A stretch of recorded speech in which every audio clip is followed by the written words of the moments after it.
السلام علیکم ورحمۃ اللہ وبرکاتہ۔ نحمدہ و نصلی علی رسولہ الکریم، اما بعد، اعوذ باللہ من الشیطان الرجیم، بسم اللہ الرحمن الرحیم۔ الا ان اولیاء اللہ لا خوف علیہم ولا هم یحزنون۔ صدق اللہ العظیم وصدق رسولہ النبی الکریم، ونحن علی ذلک من الشاہدین والشاکرین والحمد للہ رب العالمین۔ آئیے عرض و معروض سے پہلے سرکار دو عالم نور مجسم صلی اللہ تعالیٰ علیہ وسلم کی بارگاہ بےکس پناہ میں درود پاک کا ہدیہ نچھاور کریں۔ پڑھیے باز بلند، اللہم صلی علی سیدنا شفیعنا حبیبنا مولانا محمد بارک وسلم صلو علیہ، صلاۃ و سلام علیک یا رسول اللہ صلی اللہ تعالیٰ علیہ وسلم۔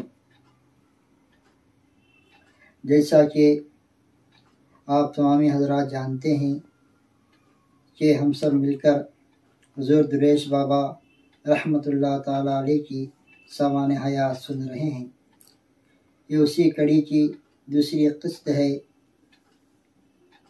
اور پہلی قسط میں پیش لفظ کا کچھ حصہ پڑھا گیا۔ اب اسی سلسلے کو آگے بڑھاتے ہوئے پیش لفظ کا دوسرا حصہ سماعت کیجیے۔ حضور درویش بابا کے پیر مرشد دادا پیر حضرت سید شاہ میر بادشاہ بخاری ثالث قدس اللہ سرہ العزیز کی مختصر زندگی کے حالات۔ 1287 ہجری بمطابق 1851 ہجری عیسوی کو بمقام محلہ بنی کوٹ قدیم گھر میں آپ کی ولادت سعادت ہوئی۔ ابتدائی تعلیم والد برگزار حضرت سید عبدالقادر عرف قادر بادشاہ بخاری کے زیر سایہ پائی۔ آپ کی عمر 13 سال کی تھی۔ والد ماجد دنیا فانی سے پردہ فرمائے۔ آپ کے نانا سید علی مراد شاہ بخاری افضل بنگلوری کے زیر سایہ، جو استاد و پیر بھی تھے، تعلیم و تربیت حاصل کی۔ آپ 10 سال میں درس نظامیہ تکمیل کر لی۔ اس کے ساتھ ساتھ علم طب کی علمی و عملی تربیت کڑپا کے مشہور طبیب مولوی حکیم سید صاحب خادم حضرت شاہ میر ثانی سے پائی۔ شاعری آپ کو ورثہ میں ملی تھی۔ کتابوں کی جلد سازی میں بھی مہارت حاصل کی تھی۔ مکتوبہ کتابوں کی جلد سازی آپ نے خود بنائی تھی۔ آپ خوش نویس اور نقاش بھی تھے۔ ظاہری علم کی تکمیل کے بعد تحصیل علم باطن نانا صاحب سے حاصل کی۔ 1309 ہجری میں نانا صاحب سے بیعت و خلافت حاصل کی۔ 1310 ہجری میں نانا صاحب بھی آپ سے جدا ہو گئے۔ آپ نانا جان کے جانشین مقرر ہوئے۔ آپ کے کندھوں پر خاندانی افراد کا بوجھ بھی تھا۔ معاش سے مجبور ہو کر قدری چلے گئے۔ مسجد نواب عالم خان میں قیام کیا۔ یہاں پر بھی کئی سالوں تک تنگ دستی نے آپ کا پیچھا نہ چھوڑا۔ آپ نے 1352 میں اپنے فرزند کو وصیت نامہ تحریر فرمایا۔ اس میں آپ پر جو گزری اس کا تفصیل سے بیان کر کے نصیحت کی کہ اپنے و دوسروں پر بھروسہ نہ کریں۔ والد صاحب کے پردہ فرمانے کے بعد ایک مدت تک جو تکلیف اٹھائی اور جو رنج و غم ہے سہے، یہ سب میں ہی جانتا ہوں اور میرا خالق۔ میرے پاس صرف ایک پیجامہ تھا، وہ بھی بوسیدہ یعنی پرانا۔ اس کو دھو کر پہنتا تھا۔ بوسیدہ ہونے کی وجہ سے بار بار پھٹتا تھا۔ اسی کو سی کر پہنتا تھا۔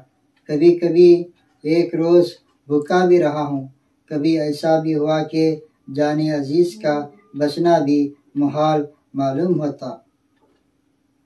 ایک تو کم عمری، دوسری محتاجی اور بے کسی۔ میرے کئی دوست اور رشتہ دار موجود تھے، مگر کسی کو میرے حال پر ترس نہ آیا، نہ کسی نے افسوس کا اظہار کیا۔ بعض رشتہ دار طعن و تشنیع بھی کرتے تھے۔ اس زمانے میں نانا صاحب کے سوا کسی نے میری دستگیری نہ کی۔ نانا صاحب نے خاص اوراد پڑھنے کی اجازت بخشی، میں پڑھنا شروع کیا۔ خدائے رحیم بتصدیق نبی کریم صلی اللہ تعالی وسلم مجھے چند ہی دنوں میں خوشحال بنایا۔ میں خلق اللہ سے بے پرواہ ہو گیا، خدا کے دل کو پیار سے لبھائے بیٹھے ہیں، اسی کے ساتھ ہم لوگ لگائے بیٹھے ہیں۔ غرض کسی سے نہیں ہے، نہ کام اے شہ میر، دلیل حسبی کا تکیہ لگائے بیٹھے ہیں۔ آپ تمام رشتہ دار اور دوست و احباب آنے جانے لگے، اپنی اپنی رشتہ داری، دوستی و محبت جتانے لگے۔ جو بھی مانگنا ہے اپنے خالق سے مانگو۔ نانا صاحب کے بتائے ہوئے اوراد ہمیشہ پڑھتے رہو، یقیناً کسی کے محتاج نہ رہو گے۔ خلق اللہ سے بے نیاز ہو جاؤ گے۔ آبا و اجداد نے ہمارے لیے کوئی جاگیر یا میراث یا کوئی دنیاوی منصب نہیں چھوڑا، لیکن باطنی میراث چھوڑ گئے ہیں۔ معرفت حق تعالیٰ ہے، ہمارے لیے ضروری ہے اس کو حاصل کرے، ورنہ ہم کیا ہیں، صرف حیوان ناطق ہیں۔ چند اشعار ہیں، ملاحظہ فرمائیں۔ اسی سے مانگ جو کچھ مانگنا ہے اے شہ میر، یہی وہ در ہے ذلت نہیں سوال کے بعد۔ ہر چیز مسبب سبب سے مانگو، منت سے، خوشامد سے، ادب سے مانگو۔ کیوں غیروں کے آگے ہاتھ پھیلاتے ہو، بندے ہو اگر رب کے تو رب سے ہی مانگو۔ گدری میں آپ کا قیام 30 سال تک رہا۔ جب آپ قدری تشریف لے گئے تھے، وہاں کے مسلمانوں کی حالت بہت ہی خستہ تھی۔ جہالت تو ہم پرستی میں مبتلا تھے، مذہب سے دور، اسلام سے کوسوں دور۔ آپ نے فرمایا مسلمان ایسے بھی تھے، ناریل پان کا پھول مندر لے جاتے، وہاں پر منت مانتے اور مسجد میں آ کر نماز بھی ادا کرتے۔ چند مسجدوں کے بعد آپ نے اپنے آپ کو مسلمان سمجھتے تھے۔ والد صاحب کے زمانے میں اصلاحی و تبلیغی کام بہت ہی ہوا تھا۔ والد صاحب پردہ فرمانے کے بعد کام رک گیا تھا، وہاں پر کوئی ہستی نہ تھی جو لوگوں کو نیکی کی طرف بلاتے اور گناہوں سے روکتے۔ والد ماجد نے جو کام شروع کیا تھا، آپ نے اس کو پھر سے شروع کر دیا۔ امت مرحومہ کی تعلیم اصلاحی میں آپ جٹے رہے، قدری کی حالت ہی بدل دی۔ کسب معاش کے لیے دوا خانہ کھولا، غریبوں کو دوا مفت دی جاتی تھی، خدا عزوجل نے دست شفا عطا کی تھی۔ دور دور سے لوگ آ کر مستفیض ہوتے، سینکڑوں کو مرید بنایا۔ آپ کا معمول تھا جو بھی مرید ہونے آپ کے پاس آتا، جب تک صوم و صلات کا پابند نہ ہوتا، حلقہ ارادت میں شامل نہیں کرتے تھے۔ درس و تدریس کے سلسلے سے بھی بے شمار لوگوں نے فائدہ اٹھایا، آپ کے شاگرد قابل لوگوں میں شمار ہونے لگے۔ آپ نہایت ہی خلیق، صابر، قانی، حکیم و بردبار تھے۔ ہر ملنے والے سے نہایت ہی خندہ پیشانی سے ملتے، ہر ملنے والا یہ سمجھنے پر مجبور ہو جاتا تھا کہ حضور مجھ سے ہی زیادہ محبت و الفت رکھتے ہیں۔ حنفی مذہب صوفی مشرب شریعت کے سخت پابند تھے، غیر مقلدین کے دشمن، ماہر طریقت و حقیقت، خیالات و جذبات، صوفیانہ تصوف کا کوئی مسئلہ ایسا نہ ہوتا جس کو آپ نے حل نہ کیا ہوا۔ آپ کے کل 11 خلیفے تھے، سب کے سب نہایت متقی و پرہیزگار، پابند شرع، حلال و جائز ذرائع معاش سے کسب معاش کرتے تھے۔ ان میں اب صرف آپ کے فرزند بقید حیات ہیں۔ آپ کا عقد 26 ذی الحجہ 1314 ہجری روز دوشنبہ حضرت شاہ برہان الدین حقانی حق نما کی نواسی سے مدراس میں ہوا۔ آپ کو 3 فرزند اور 1 صاحبزادی خدائے عزوجل نے دی، مگر 2 صاحبزادوں اور صاحبزادی کو اللہ تعالیٰ نے کم عمروں میں ہی اپنی رحمت میں بلا لیا، جس کا آپ کو بہت ہی صدمہ ہوا۔ آپ حضور صلی اللہ تعالی وسلم کی بارگاہ میں سلام پیش کر کے اپنی دلی درد کا اس طرح اظہار فرمایا: میرے دل پر لگے ہیں خنجر دو، رکھتے ہیں زخم دیدۂ تر دو، اب عوض اس کا مجھ کو بہتر دو، میرے حاجت روا سلام علیک۔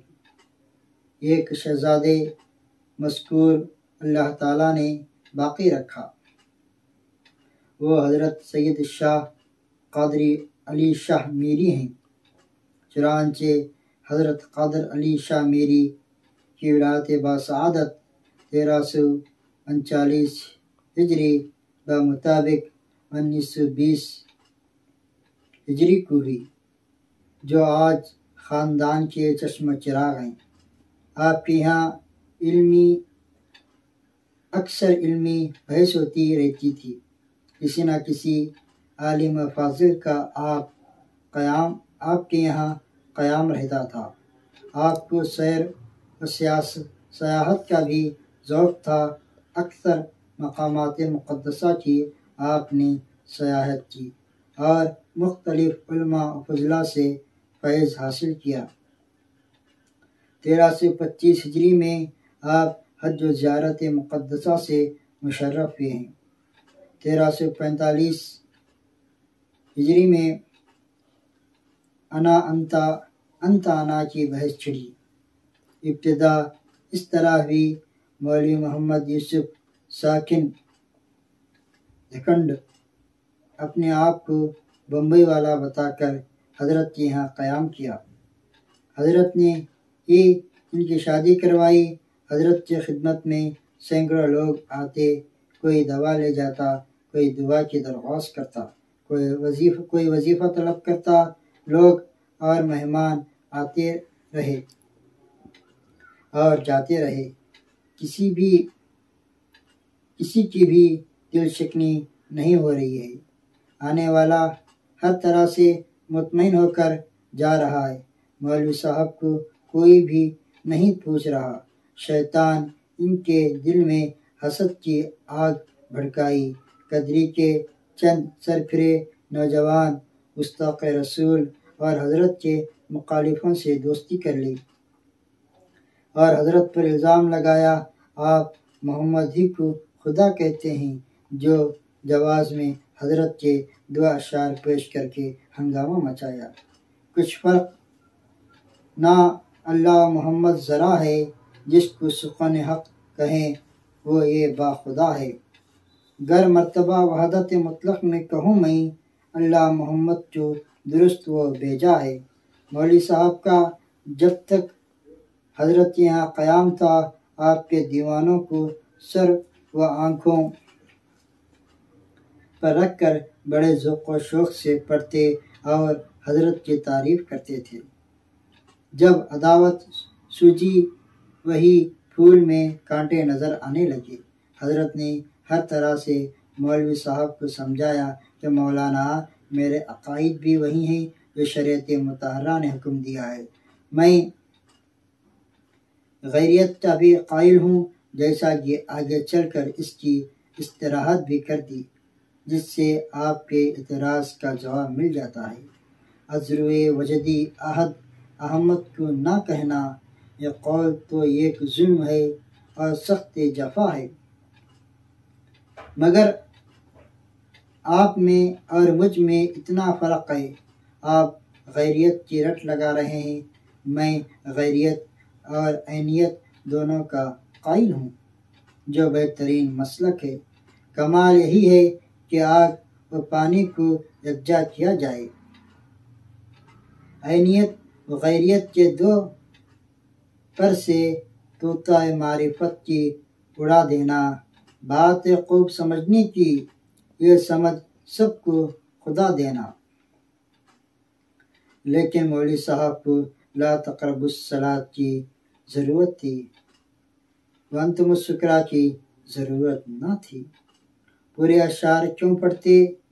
اس کو خوب اچھالا، ایک فتنہ برپا کر دیا، واس کی مجلس کی آڑ میں غیر مذہب قصہ بیان کر کے جاہل عوام اور بے فکر نوجوان کو گمراہ کر دیا۔ یہاں تک یہی ختم نہ ہوا، فاتحہ سے نفرت، اولیاء کرام کی زیارت سے متنفر، ایصال ثواب سے انکار، اولیاء برحق کی عظمت و ولایت کے منکر بنائے۔ انتہا یہ بھی کر دی کہ حضور صلی اللہ علیہ وسلم کی شان میں بھی گستاخی کرنا شروع کر دیا۔ حضور صلی اللہ علیہ وسلم کو ہمارے جیسے بشر اور ہمارے بڑے بھائی وغیرہ، نعوذ باللہ من ذالک۔ اس کے ساتھ حضرت کے خلاف لوگوں کو خوب اچھالا، آپ پر ہر طرح کے ظلم ڈھانے شروع کیے۔ آپ اور آپ کے پیر و نہایت خاموشی سے صبر و استقلال کے ساتھ برداشت کرتے رہے۔ مکمل 11 ماہ آپ گھر پر ہی نماز ادا کرتے رہے، کیونکہ قدری کے دونوں مساجد میں بدعقیدہ اماموں کو مقرر کیا گیا تھا۔ 1345 ہجری میں آپ نے مسجد تعمیر کروائی، آج تک بلا شرکت غیر آپ کے فرزند اس کا انتظام کر رہے ہیں۔ آخر کار مناظرہ رکھنا طے ہوا۔ اس عنوان کو انا انت انا حدیث قدسی ہونے کا ثبوت پیش کیا جائے۔ حضرت پنجاب، سندھ، علی گڑھ، احمد آباد، سورت، بمبئی، حیدرآباد، دکن، بنگلور، ویلور، کڑپا، کرنول وغیرہ علماء سے اس سلسلے میں فتویٰ طلب کیے گئے اور مشہور علماء کو شرکت کی دعوت دی۔ ایک بڑا اجتماع ہوا، بحث و مباحثہ اور وعظ کی مجلس منعقد ہوئے۔ مخالفوں اور بے دینوں کو منہ کی کھانی پڑی۔ عوام نے جان لیا حق کیا ہے، ناحق کیا ہے۔ قدری کے مسلمانوں کی آنکھ کھل گئی، اپنے کیے پر تائب ہو گئے۔ جلسے کی تفصیلات کتاب حقیقت محمدیہ کا مطالعہ کرنے سے اس کی حقیقت و اہمیت کا اندازہ ہو سکتا ہے۔ 1346 ہجری میں آپ نے اپنے 400 سالہ آبائی وطن کڑپا میں قیام کرنے کا فیصلہ کیا۔ کڑپا میں مسجد شہمیریہ کے قریب محلے میں مکان تعمیر کروایا، اس میں سکونت اختیار کی، جس میں آپ کے فرزند ارجمند رہتے ہیں۔ 1350 ہجری میں فرزند کی خلافت سے نوازا اور جانشین بھی مقرر کیا۔ 1353 ہجری مسجد شاہمیریہ کے صحن میں اپنے لیے قبر تیار کروائی، اپنی روحانی طاقت سے پہلے ہی موت سے باخبر ہو چکے تھے۔ 1354 ہجری میں حسب عادت وصیت نامہ تجدید فرمائی، نیز تجہیز و تدفین کے متعلق وصیت نامہ تحریر فرمایا، جو نشان راہ کی حیثیت رکھتا ہے۔ 1 ربیع الاول مسجد شاہمیریہ سے ملحق عربی مدرسہ نصرت خداداد عرف مدرسہ شاہ میریہ کے نام سے قائم کیا، قوم کی تعلیمی ترقی میں نمایاں خدمات انجام دے رہا ہے۔ 29 ربیع الاول میں فرزند ارجمن کی شادی اپنی برادر زادی سے کر ڈالی۔ شادی کے بعد تلپول میں جد امجد کے عرس میں شرکت کی، پھر قدری میں 1 ماہ قیام کیا، مسجد کے متصل مدرسہ تشہیر الاسلام کی بنیاد ڈالی، جو آج مدرسہ شاہ میریہ کے نام سے مشہور ہے۔ فرزند ارجمن اس کا بھی بلا شرکت غیر انتظام کر رہے ہیں۔ قدری سے کڑپا تشریف لا کر مریدین کو مسائل اور اذکار ضروریہ کی تعلیم دیتے رہے اور پند و نصیحت فرماتے رہے۔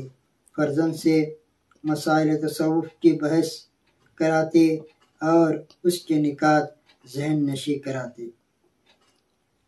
26 رجب المرجب بروز جمعہ غسل کے بعد نماز جمعہ ادا کی۔ عصر و مغرب کے درمیان فرزند سے فرمایا، دیکھو میاں، پیٹھ میں جلن محسوس ہو رہی ہے۔ فرزند نے عرض کیا، بال توڑ ہے، مگر جیسا جیسا وقت گزرتا گیا جلن بڑھتی ہی رہی، یہاں تک کہ معراج کے نوافل بھی گھر ہی میں ادا کے پھنسی ناسوز بن گئی، چند روز کے اندر چلنے پھرنے سے اور یہاں تک کہ اٹھنے بیٹھنے سے بھی معذور ہو گئے۔ اتنا ہونے پر بھی آپ خود معالج ہوتے ہوئے علاج کی طرف دھیان نہ دیا، احباب و مریدین کے اصرار پر زخم دھو کر تیل کا ٹھایا رکھنے کا حکم فرماتے تھے۔ اس دوران مریدین اور عقیدت مندوں کو وصیت فرماتے کہ قدری اور کڑپا کے مساجد و مدارس کو آباد رکھنا، کسی طرح کی سستی نہ کرنا۔ پردہ فرمانے کے 3 روز اول حجامت بنوائی، برخوردار کو سفید چادر لانے فرمایا، چادر لائی گئی، فرمایا اس کو اٹھا رکھو، ضرورت پر اڑا دینا۔ اسی روز صاحبزادے سے پوچھا، آج کیا روز ہے؟ فرزند نے جواب دیا، روز جمعہ ہے۔ آپ نے الحمدللہ کہا، فرمایا پھر پوچھا، زرد روشنی کس کی ہوتی ہے؟ جواب دیا، شیطان کی۔ پھر پوچھا، سفید تجلی کس کی ہوتی ہے؟ جواب دیا، حضور صلی اللہ تعالیٰ علیہ وسلم کی۔ پھر پوچھا، سبز تجلی کس کی ہوتی ہے؟ جواب دیا، پیر و مرشد کی۔ آپ نے فرمایا، الحمدللہ۔ آپ نے ارشاد فرمایا، ابھی ابھی خواب میں سبز تجلی نظر آئی، دیکھا کہ پیر و مرشد گھوڑے پر سوار ہوئے جا رہے ہیں اور میں بھی ان کے پیچھے جا رہا ہوں۔ اس کے بعد کلمہ طیبہ پڑھا، آپ پر غنودگی چھا گئی، پھر ہوش آیا۔ 3 رمضان مبارک یوم فاطمہ رضی اللہ تعالیٰ عنہما سے ہی غنودگی و بے ہوشی کے دورے پڑنے لگے۔ ٹھیک 9:30 بجے لا الہ الا اللہ محمد رسول اللہ پڑھتے رہے۔ حاضرین سے سورہ یاسین و کلمہ طیبہ سنتے ہوئے روح مبارک عالم باقی کی طرف پرواز کر گئی۔ انا للہ و انا الیہ راجعون۔ آپ کی وصیت کے مطابق غسل دیا گیا، جنازہ مرشد کے روضے پر لے جایا گیا، پائنیتی پر چند منٹ رکھ کر مسجد شاہ میریہ لایا گیا، نماز جنازہ ادا کیا گیا۔ قریب مغرب کے وقت آپ کو سپرد خاک کیا گیا۔ آپ کا عرس مبارک 25 شعبان کو ہر سال کڑپا میں بڑے ہی شان و شوکت سے منایا جاتا ہے۔ رمضان میں زائرین کو تکلیف ہوگی، اس کے لیے شعبان میں عرس منایا جاتا ہے۔ آپ کے تصانیف حقیقت محمدیہ 4 حصہ۔ پہلا حصہ وہابی عقائد باطلہ کی تشریح اور اس سے بچنے کے طریقے، اور ثابت کر دیا کہ وہابی سے اعتراض لازم ایمان ہے۔ دوسرا حصہ ہدیہ صوفیہ۔ تیسرا حصہ گلدستہ نعت۔ چوتھا حصہ فتاوی اہل سنت، اور دوسری کتاب دیوان شامیریہ 2500 اشعار کا مجموعہ ہے۔ تیسری کتاب گلدستہ درود شریف، اس میں درود شریف کے فضائل و برکات ہیں۔ چوتھی کتاب مناظر المصحف۔ پانچویں کتاب نصاب نصیحت۔ جناب حسن شریف بن علاؤالدین شیخ فرماتے ہیں کہ فرزند ارجمند خواجہ سید قادری علی شاہ قادری علی پاشا شامیری میری تحریر کے وقت باحیات ہیں۔ ان کی مختصر زندگی۔ حضرت حسن شریف فرماتے ہیں کہ آپ کی عمر 15 سال کی تھی، والد برگزار کا سایہ اٹھ گیا۔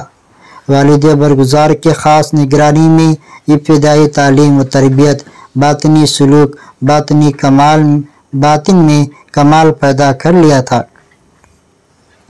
علم ظاہری میں حضرت علامہ بدیع اللہ کا خلیل پیشاوری کی خدمت میں رہ کر حاصل کی۔ علم طب نظامیہ طبی کالج حیدرآباد کے شاہی طبیب علامہ سید علی آشفتہ لکھنوی سے باقاعدہ حاصل کی۔ جامعہ طیبہ فرنگی محل لکھنؤ سے حکیم فاضل عربی کا امتحان دیا، اس میں کامیابی حاصل کی۔ دہلی میں مستند الاطباء کا امتحان دیا اور کامیابی حاصل کی۔ حیدرآباد کے قیام کے دوران بلدہ کے مشہور و معروف علماء کرام سے استفادہ حاصل کیا۔ علم قرات بھی سیکھ لی۔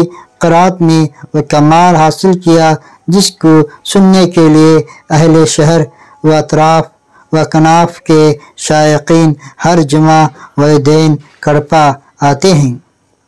آپ جامع الکمالات سوری و مانوی ہو کر دہلی، اجمیر، حیدرآباد کا دورہ کرتے ہوئے کڑپا اپنے آبائی وطن آ گئے اور مرجع خلائق بن گئے۔ افضل شفا خانہ کے ذریعے جسمانی امراض، دوسری طرف روحانی مریض بھی آپ کے پاس آ کر پیاس بجھا لے کر جا رہے ہیں۔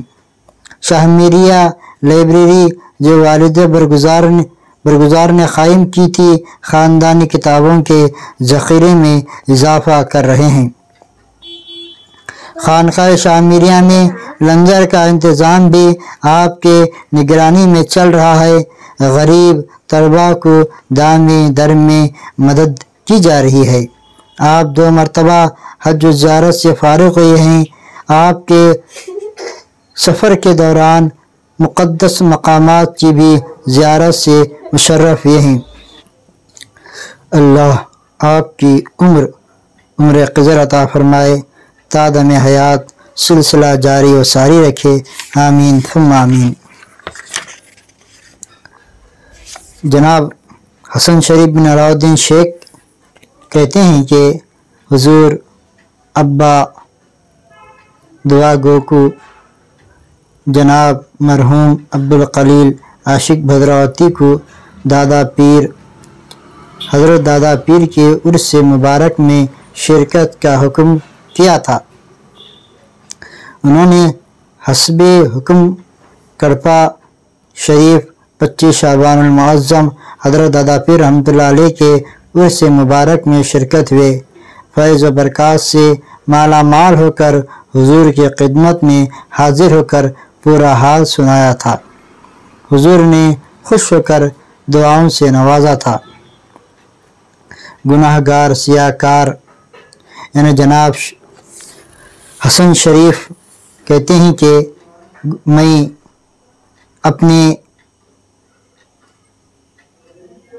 دوست مرحوم امان اللہ بنگلور 1991 میں حضرت دادا پیر کے روزہ مبارک پر حاضری دینے کا شرف حاصل کیا ہے۔ سجادہ نشین سید قادر علی بادشاہ سے ملاقات کا شرف حاصل نہ ہو سکا، اس وقت میسور تشریف لے گئے تھے۔ قیام کے دوران حضور ابا کی زندگی کی حالات معلوم کرنے کی حق در مقدور کوشش کی۔ بزرگ ہستیاں جو موجود تھے ان سے ملاقات کی، مگر انہوں نے لا علمی ظاہر کی۔ کڑپا سے میسور آ کر سجادہ نشین میسور میں اپنے مرید خاص کے مقام میں قیام کیا تھا۔ ملاقات کا شرف حاصل کیے، آپ کی خدمت میں قریب 2 گھنٹے رہے، مگر آپ سے بھی حضور کی زندگی کی حالات معلوم نہ کر سکے۔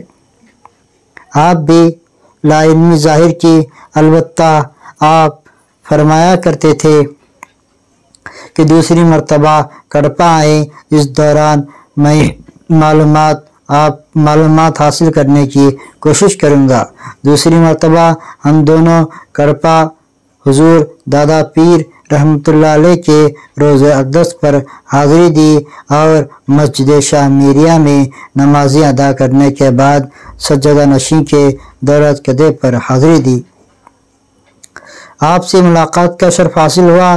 آپ نے فرمایا، میں نے اپنی حد تک معلومات حاصل کرنے کی حق در مقدور کوشش کی، مگر اس زمانے کے لوگ جو موجود اور باحیات ہیں انہوں نے بھی اپنی لا علمی کا اظہار کیا۔ آپ نے فرمایا، کئی سال گزرے، سال اور ماہ یاد نہیں۔ ایک بزرگ نورانی چہرہ جلال و جمال کی نورانیت لیے ہوئے، پیبند لگے ہوئے جبے میں ملبوس، کتابوں کی گدڑی کندھے پر رکھے ہوئے مسجد شاہ میریہ میں تشریف لائے۔ کئی روز قیام کیا، اس دوران کسی سے ملتے نہیں تھے، مسجد میں نماز ادا کرتے اور حضور ابا کے روزہ پر حاضری دیتے تھے۔ کسی نے باہر جاتے ہوئے اور دوسروں سے ملاقات کرتے ہوئے نہ دیکھا۔ ایک روز حضور ابا قدس اللہ سرہ العزیز کی طرف سے اشارہ ہوا، آپ سے ملاقات کروں۔ میں نے آپ سے مؤدبانہ غریب خانے پر آنے کی دعوت دی۔ آپ نے فرمایا، انشاءاللہ ضرور حاضر ہوں گا۔ آپ کو کھاتے ہوئے نہیں دیکھا۔ میں نے غریب خانہ پر مہمان نوازی کے لیے مدعو کیا۔ آپ نے فرمایا، کھانا کھا کر آیا ہوں، شکریہ۔ ایک روز بعد نماز ظہر دیکھا کہ آپ غریب خانے پر حاضر ہیں، در و دیوار کو چوم رہے ہیں، ہونٹ مبارک ہل رہے ہیں، حسرت بھری نگاہوں سے اندر کے حصے میں نظریں ڈال رہے ہیں۔ آنکھوں میں آنسو خوشی یا غم کے تھے، معلوم نہ کر سکا۔ میں اندر آنے کی درخواست کی، آپ اندر تشریف لائے، مصافحہ کیا اور گلے لگا لیا، سلام عرض کرتے ہوئے تشریف لے گئے۔ پھر آپ سے ملاقات کا شرف حاصل نہ ہو سکا۔ آپ لوگوں کو بتائے ہوئے حلیہ شریف سے صاف ظاہر ہو رہا ہو نہ ہو، آپ ہی تھے۔ کئی سال گزرے، مجھے سال یاد نہیں۔ ایک بزرگ اپنے آپ کو بھدراوتی والا بتا کر تعارف کرایا تھا، کہا تھا کہ حضور درویش بابا نے حضور والد برگزار کے عرس شریف میں شرکت کرنے کا حکم کیا تھا۔ حسب حکم انہوں نے عرس مبارک میں شرکت کی تھی۔ آپ نے مزید کہہ کر کہ میرا بچپنا تھا جب حضور درویش بابا یہاں سے چلے گئے ہیں۔ ابا حضور کے سینکڑوں مرید خاص تھے۔ اس زمانے میں ابا حضور کسی سے ملنے نہ دیا کرتے تھے، صرف تعلیم کی طرف دھیان دینے کی تاکید کرتے تھے۔ ایسے حالات میں میں نے کسی سے ملاقات نہ کیا۔ حضور ابا کے پردہ فرمانے کے اول آپ یہاں سے تشریف لے گئے۔ آپ نے اصرار کر کے دولت کدے میں ضیافت کی دعاؤں سے نوازا۔ دادا پیر کا شجرہ مبارک اور شاہ میر اولیاء کا مختصر تذکرہ کتاب کی شکل میں ہے، جو عنایت کی اور شمع آنے کا وعدہ فرمایا۔ آپ سے رخصتی کی اجازت حاصل کر کے واپس خالی ہاتھ لوٹ آئے۔ میرج والے احباب سے حضور کی پیدائش چتور معلوم ہوا تھا۔ وہاں پر جانے کی کوشش کی مگر کم نصیبی کی وجہ سے وقت ساتھ نہ دیا۔ دنیاوی مصروفیات نے جانے سے روکا۔ زندگی بھر نہ جانے کا افسوس ہوتا رہا۔